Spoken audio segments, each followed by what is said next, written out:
Hello, everyone, and welcome to another serious episode. You guys, I just want to make sure I say that very clearly. This is really serious because tonight we're going to talk about suicide awareness, and I am so honored. I am really honored, you guys, to have Kinyatta on here for her to tell her truth. As open as possible as she can, and I just want you guys to respect her. I know we do have some people who come in and people like to ask 1,000 questions, but just please make sure your questions that you ask her are respectful because I'm not trying to y'all be disrespectful. Let's be sensitive because it's hard to share your truth, you know. And first, well, let's get a little bit happy. Let's read about Miss Kieta, giving her flowers while she alive. Literally. Yes. Kinyatta E. Gray, author of 5 Yes. books in the past year, 30 surviving the trauma and unexpected, loss of a single parent, as an only child, passing as straight, welcome to LGBT, and from Section 8 to CEO, a novel based on real life events plus 2 ebooks. So, you want to be an author, a step guide for aspiring authors, and I survived. True stories of domestic abuse survivors and their courage to live abuse. She is also making splash, pushing diversity in travel and leisure as the CEO behind the brand Flights and Stilettos. Yes, all right, I like that. Flights and Stilettos. So let me ask you this when we get straight, because I want to really know about this. So what is Flights and Stilettos? I was really intrigued by that. Yeah. So Flights and Stilettos is literally a company I started based on my true life travel style. And so one day I Mm-hmm. was traveling in the airport with stilettos. And so I was asked to join a travel club. And when I had to create a handle, I remembered my trip that I was in stilettos. And so I named my handle was Flights and Stilettos. And so people always thought that was real cute and catchy and will make cute t-shirts. And so voila, that's You how we know came. what? Yeah. Turn it into a business. I'm not mad at you, Turned sis. it into a I'm business. not mad at you. I am not mad at you. But okay, guys, now we're gonna have to get, really serious. And like I said, with Kid again. I want to thank you so much for you just coming on my platform and sharing your story and sharing your truth.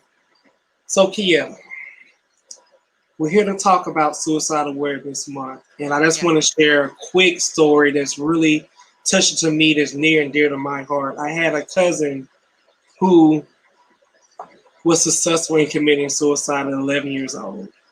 Mhm. Um, and that happened in 2011, and his birthday was just yesterday. Oh, So sorry. every year we have a memorial for him, and we say things. And I just want to say this: this is not any dig to anyone who trying to commit suicide, but I just want you to know that when you are thinking of suicidal thoughts, please keep in mind of the people you leave behind. Yes. And it's hard. I'm not, and I'm promise I'm not going to cry, but it's hard when you just want to know why. Like, what made you was I not available enough? You have so many questions, and I'm just so thankful that that God spared your life, and you are here to tell people about why it was a decision and how you got out of it. So first, I want to start off with your child. How was your childhood growing up?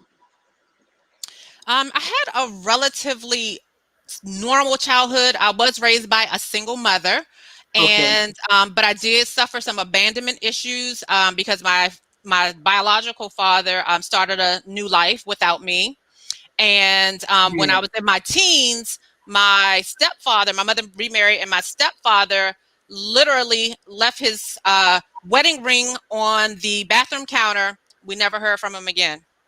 And so, that was probably the start of some emotional issues for me. But other than that, my mom did an amazing job raising me on her own. Okay. Okay. Well, I do appreciate you saying that. So Yeah. let me ask you this. So why is this topic so like you feel so compelled to tell your truth? How why do I'm sorry. No, no, no. Were you? Were you Yes, finished? yes. Why do you feel like you wanted compelled to tell your truth tonight?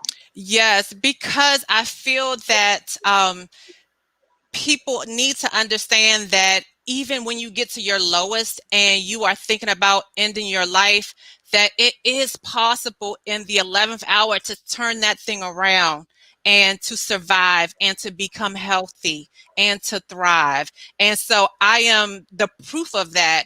And I want to be able to share my story and what it took for me to actually make that transition in my life. Mhm. Okay. So right now with family, let's go to like what was that one event in your life? You don't have to like go into great detail, but what was that one thing when you were just like, I'm just tired. I'm just tired of living. Yeah. So, when my mother passed away in October 2018, and that Mm-hmm. was the catalyst that set off this determination for me to be self-destructive. Again, she was a single mom. She raised me all on her own.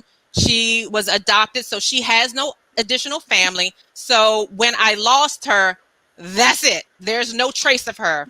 And because of the type of relationship that we shared, not only was she my mom, she was my best friend, she was my sister. So I lost a whole lot of people wrapped up in one when I lost her. Mm-hmm. And the feeling and the action of losing her really caused me to lose my mind. I can't. I always hope I don't say that I can attest to. My mom is thankful to still to be here, but I know plenty of people who lost their mom, and I want to say I do. My condolences go out to you because I can only imagine. Thank you. So, were you ever hiding behind your smile? Like, how was you going day to day with your life, knowing that you had these heavy burdens on you? Right. So, in terms of a day to day, I'm going to say that it probably for the first 4 to 6 months after my mom passed, I was not myself because literally every day I was suicidal. I could not go back to work. Mm, Um, and I, because of the state I was in, I was required to go to psychiatry therapy for 3 times a week, in addition to regular mental health therapy twice a week, right? mm, And yeah, yeah. And so I spent the first part of my grieving after losing my mom mostly in a stupor because I was prescribed medication that kept mm, sleep most of the time. And the irony, though, is that I don't know what the medications was doing to my brain, but when I would wake up, I would feel like, when I see this much um, more able to cope with losing my mom. mm. And so that was really what my life was like for the first, like I said, almost not. I spent the better part of 2019 being suicidal every day. And then gradually I went from being suicidal every hour on the hour to maybe thinking about doing it 3, 4, 5 times a day. So, oh my God. Okay, so like, what are the signs that people need to look for when you are, say, like, okay, like I have some couple friends who lost their mom as well. So, what are some signs that you want to tell people like me to look out for when their friends are losing their mom and they might be having suicidal thoughts? Yeah, that's a great question. So, I am not a mental health provider, so I'm definitely providing this information based on my real, true life personal experience. And so, some of the signs that I exhibited personally were um, talking about it, telling people, Mm, telling my spouse, I don't want to live anymore. I want to kill myself. I can't do this anymore. The second thing, complete and total loss of interest in any and everything that I once enjoyed: sex, vacations, going out, drinking, eating good, exercise. Complete and total loss of interest in that.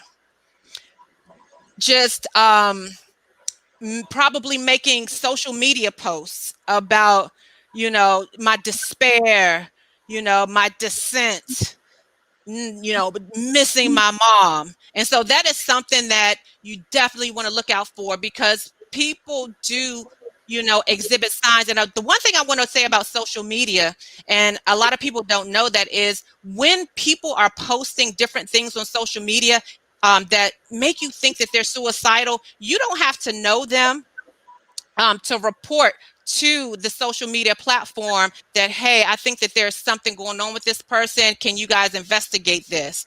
And so Mm. each social media platform has a process in place for you to report content that looks like it's about someone wanting to end their lives. Um, a total change in your mood, being extremely depressed. So those are some of like the really, really top signs that you would want to look out for. Or, The image. making plans to actually end your life, and, giving away all of your belongings, you know, Oh, writing these letters to people, maybe apologizing for something you did 30 years ago, but it's like a way of trying to cleanse your soul before you take your soul. oh, that's deep. That's really deep. Let me ask you this. Now, are you a spiritual person? Very. So, my question for you is, do you feel like the church or your connection with God, or just you, do you feel like you lost your sense of self when it came to your spiritual connection with God? All right. So, two separate things. Um, I'm not affiliated with the church per se, Okay, but I okay. but I do have a spiritual connection with God.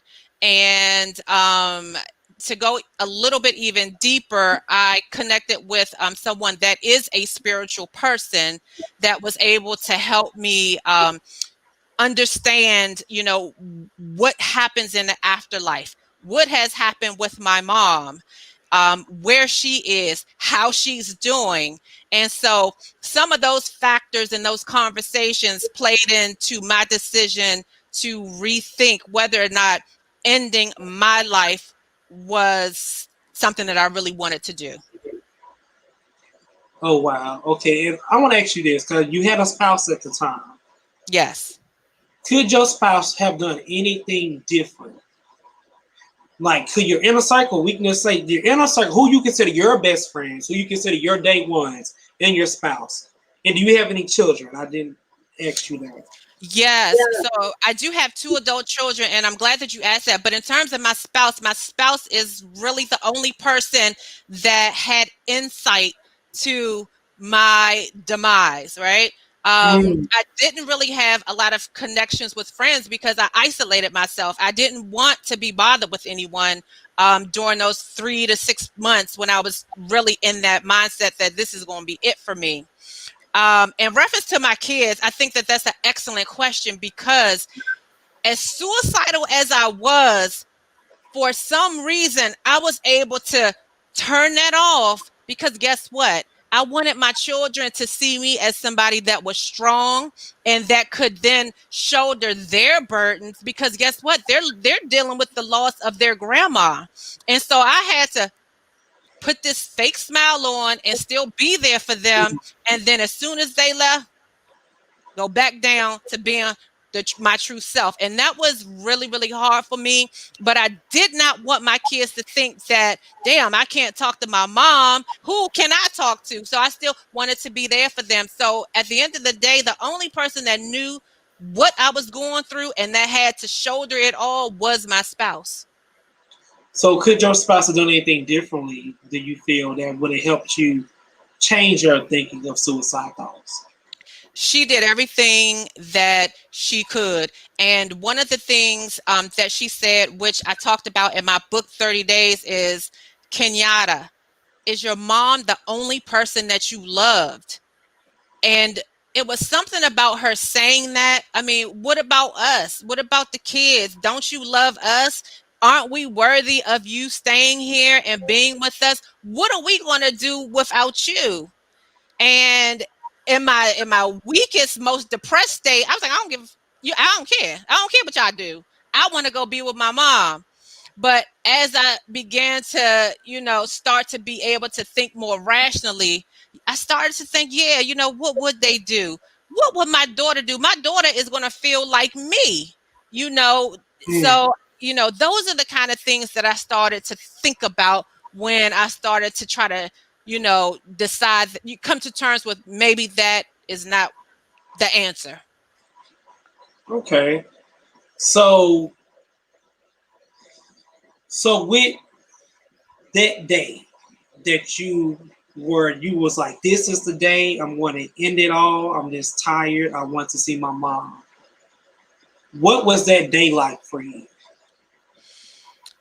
Ronnie, so it was because it was a thought every day, every hour. It wasn't one day. Okay. It was a constant thought every day of every hour, right? Wow. And so but unbeknownst to my spouse, I actually made plans. I made sure all my insurance paperwork at work was taken care of because I felt that I wanted them to, in my own warped sense of thinking, I wanted to make sure that they were happy and that they would be taken care of. And one thing I want to share with you is, when I was at my lowest point, the reason why I was as depressed and as suicidal as I was is because, like I said, my mom, she wasn't married. She didn't have much family, any family. And I felt that in my warped state of thinking, I was hearing messages that my mom wanted me to be with her. I actually was convincing myself that my Mm. mom would want me to kill myself so that I could be with her. And it was not until I went to therapy, and I got to tell you, I had a really wonderful therapist, and she was a sister. And I think after I kept telling her that repeatedly, that, my mom wants me to kill myself, she was like, look, knowing the type of mother that you have and the way that she loved you and your children, do you really think that that's what your mother would want you to do? And it was something about her saying that to me that really started me to think differently. And I'm like, well, no, yeah, my mother she probably wouldn't want me to do that, So that's what happened. But it was a every day, every hour thought. So speaking of therapy, let's go after the suicidal thoughts. How important was therapy for you out of scale 1 to 10? 100. a So 100. for the people who would very well be watching this now or later, how would you tell them to take their therapy treatment? How important is it for them to go to therapy? It's a matter of life and death. It is absolutely critical. It's imperative, whether it's you or whether it's someone else. If you are having suicidal thoughts, it is imperative that you seek mental health treatment. And it's imperative that you make sure that you are connecting and that you can sense that you can build a trusting relationship. You can't just pick anybody. You have to be able to discern whether or not this person genuinely takes an interest in your well-being and nursing you and providing therapeutic intervention to get you back to a proper state of mind. It's very important. And I credit being able to take advantage of mental health support and getting me to think differently. Wow. So with the medication, Yeah. the medication you felt like was not really helping. So do you feel like you should take a more holistic approach when it comes to that, or do you still feel like medication might help a little bit? I honestly think that the medication did help a little bit because, like I said, it made me sleep most of the day. So I was unable to work. I had to take off 3 months from work, period. And so when I was awake, I wanted to kill myself. But when you're asleep, you're not thinking about that. And so, it helped me insofar as it made me sleep. and but as I began to heal through the cognitive therapy, I weaned off of the medication because I felt like, okay, I don't need to sleep all day. And not only that, sometimes those psychotropic drugs, I believe they call them, really can become addictive and things of that nature. And I didn't want to become dependent on drugs. So I was able to wean myself off and solely focused on cognitive therapy. So let's talk about the healing process. Yes. So what was your healing process for you? Like, what was the day you was like, you know what? I do have something to live for. I do want to see my life to, God called me home. What was your healing steps? So my healing steps, well, partially it was because as I had connected with this a spiritualist, I began to think, if I did in my life, that doesn't necessarily mean I'm going to be joined with my mom. I don't know where I may end up. So that was Mm, that was the beginning of my healing process. Once you take your life, there's no, oh, wait a minute, hold up, stop, wait a minute. It's done. mhm, And, so that was just coming to terms with, wait a minute, that might be a dumbass idea because I'm not going to really connect with my mom the way I want to. And then the thought of being able to honor my mom's legacy and mm, do things that my mom wasn't able to complete, and then finding ways to turn my pain into passion, and understanding that I have people here that still love me, that want me here with them, and feeling loved, and just all those kinds of things, but mainly not understanding what really might happen to my soul, and then wanting to turn my pain into purpose. So what is one of the first thing that you were happy about that you didn't commit suicide that you completed in life on your life journey? The one thing that I was happy about was actually writing and publishing my first book, 30 Days, because my mother always wanted to be a published author and she did not complete that before her passing. So I was able to go the rest of the way and become a published author. So that was really one of the first things that I was like, yes. So the reason why I asked that question is I want people to understand that you can be at your darkest moments in life, and Lord know I had them. I'm not gonna sit here, Kinyatta, and lie to you and say like I never had a thought of this ending at all. Right. But if I was not here today, I would not have seen my nephew. Yes. I would not have seen my business, and I would not even have this platform. So I just want to encourage people, and with you that's saying that, it has brought joy to my heart because you found life Yes. after your deepest, darkest moment. That I Yes. don't feel like you go any deeper or darker than that. Exactly. You see what Exactly. I mean? Right. And what is another good thing that you did that makes you feel like I'm here?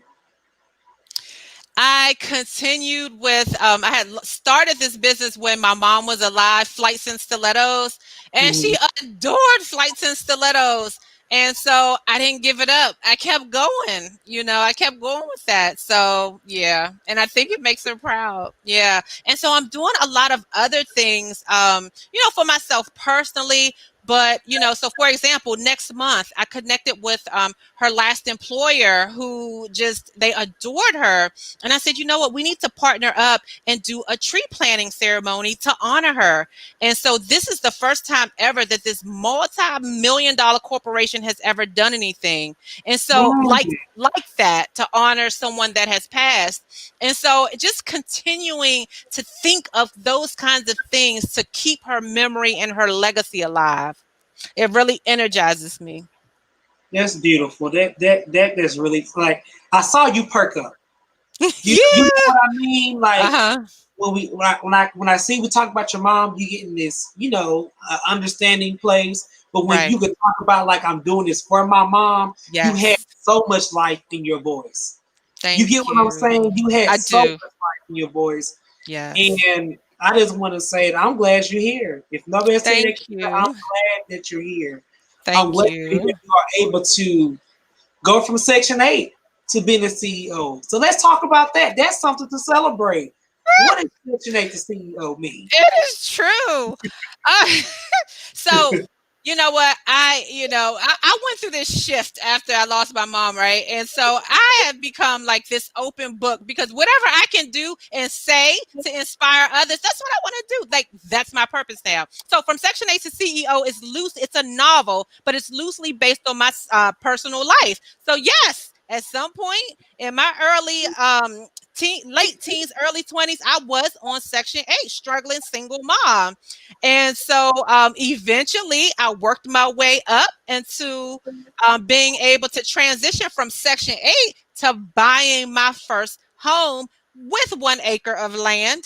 Okay. And so thank you. And so that's really what that book is about. It's like I said, it's a novel, so it has some things in there to make it extra juicy. So you can be like, "Ooh, what?" Ooh, But the underlying theme is really based on my true life story. that's beautiful. Kid, that's really, really beautiful. Thank So you. let me just ask you this. For someone who is watching this live right now, what would you say to that person who is thinking about that horrible thought right now? I would say I would want you to think about, and it goes back really to what you said. First of all, there's value. You have value. You have a purpose, right? And I want you to think about the impact of you not being here, how that your loss is going to create a ripple effect, right? And look at your child, look at maybe your mom, your dad. Do you want them to be in pain and suffering and mourning forever over your loss? You have value, you have a purpose. You have to fulfill that purpose, and it's not your time. It's not for you to take your life. That's not how this thing was designed. When it's your time, it's your time. And so I need you to understand that you have a purpose, you have a mission to fulfill in this life. When God tells you it's your time, that's a whole different story, but it's not your time. It's not for you to make the decision. You're gonna make me cry. And I don't want to cry. Oh. Because the reason why, and I truly in all transparent, I feel like in a way I'm talking to my cousin, I'm asking Mm. things that I would want to ask them. Mhm. Mhm. And it just blesses me to be Mhm. able to talk to you. And Yes. it blesses my heart even more to know that you are still here. Thank you, And, Rodney. kid, look, I went on your page, girl. I looked up everything about you. And Thank you you, have Rodney. done some wonderful, and you will continue to do some wonderful things. Thank you, And Rodney.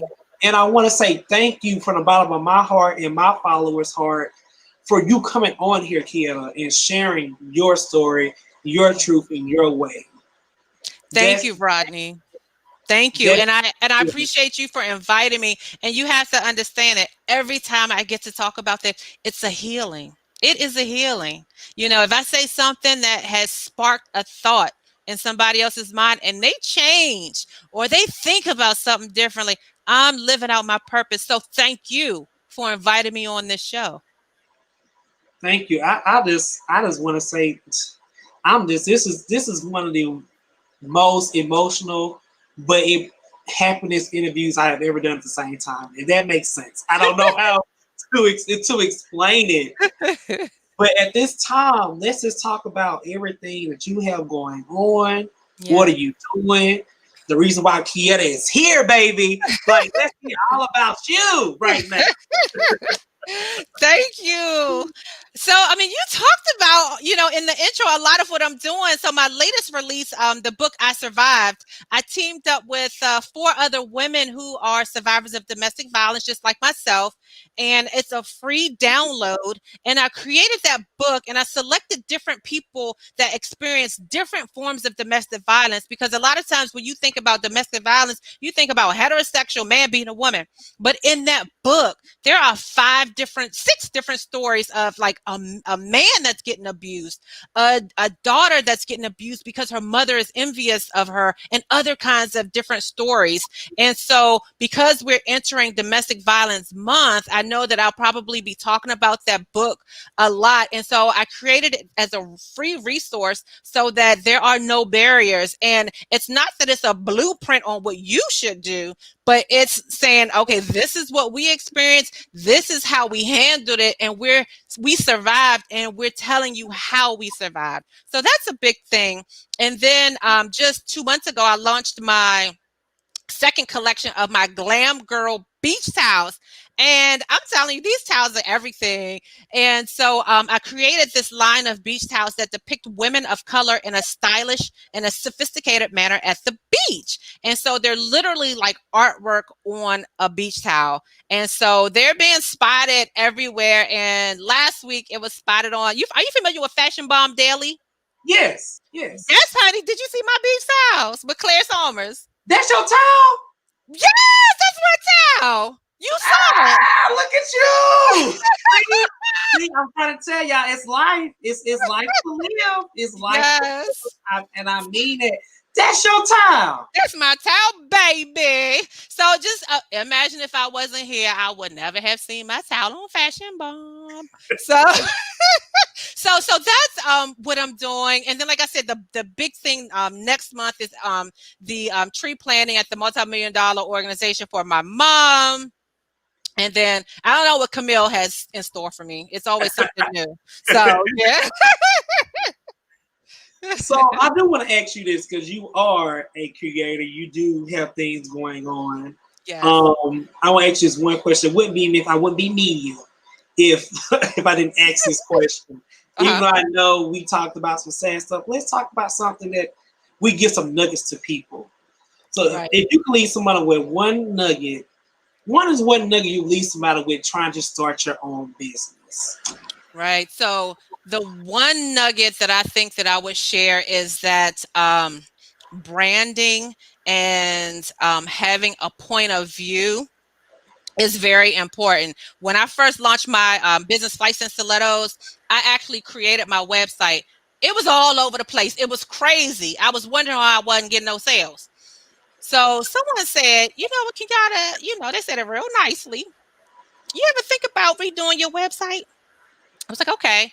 And so I ended up working with a brand strategist. That title sounds fancy, but it's not something that I invested a buku amount of money with. But when I invested in a brand strategist that helped me to get a consistent look and feel and a level of professionalism, my business turned around. And so I would say definitely invest in your branding and be strategic and make sure that your business really represents what you want it to represent and projects what you want it to project. So that would be my biggest piece of advice, because it helped me. I'm like telling you my testimony. I went from no sales to, on Fashion Bomb. Yeah, then you work, and then you're working for yourself. Right, exactly. Exactly. I want to pick with you. I said I'm gonna pick with you too, because you got this thing passing it straight. And Lord. it's so easy for me to do it. It's so easy for me to do it. It's so hard. It's so hard for me to do it. You want to talk about this? Yeah, you're right. You know where it's coming from, right? I know where it's coming from, y'all. It's just a whole. But what is passing it straight?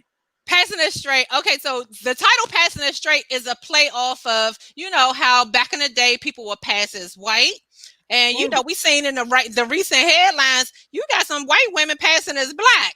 So, but but it's really a play on that. And so, what I want people to actually know, though, that from our point of view, the other women that shared in writing this book with me, it wasn't to be slick. It wasn't to be, try to deceive anyone. But whatever you perceive this exterior to be, we didn't say anything to counter that. And it was strictly because we wanted to protect ourselves from being discriminated against, talked about, demoted, all of those things that come with people that are not comfortable or that are, quite frankly, prejudiced against people that live alternative lifestyles. So one day I just had this thought because I was thinking about how far I had come from my days of passing it straight. And I'm not sure if you know, but I'm married to my longtime companion, Julie. And so we got married 2 years ago, but we were together for 15 years. I was in a particular workforce for at least 12 of those years. Nobody knew. So Wow. nobody knew. So, but I was considered like this little peach out of reach. The guys would be like trying to whine and, trying to figure it out. Why she don't want me? And so that's what it was all about, right? And so I recruited these 5 different women. I put an ad out on Black Lesbian Love, shout out to them, and found these 5 different women. And let me tell you something, you would be surprised at how many women applied for a slot. So this is really going on big time in our society. And so, but I did select 5 different women because they had 5 different kinds of stories of how passing a straight was manifesting in their lives. And so that's what the book is about. And so, like I said, I was just thinking one day of how far I had come to waving the P flag, honey, know. And so that's what the book is about, and can I tell you one more thing? Yes, go ahead. This is you. This is okay. So as a result of this book, on my page, I just posted yesterday that Passing It Straight, one of the co-authors, her name is Serena, she just posted her engagement pics because someone had read the book, fell in love with her, decided they wasn't going to pass no more, and now they engaged and posted their engagement pictures all on social media. So I am so excited. So I was like, this book creates marriages. This book done save relationships and everything. So, honey, this was my calling. So. And the reason, and let me tell the people why I started this off. I try to build a story. Mm-hmm. So I hope that you guys take away from tonight that yes, you're gonna have your darkest moments.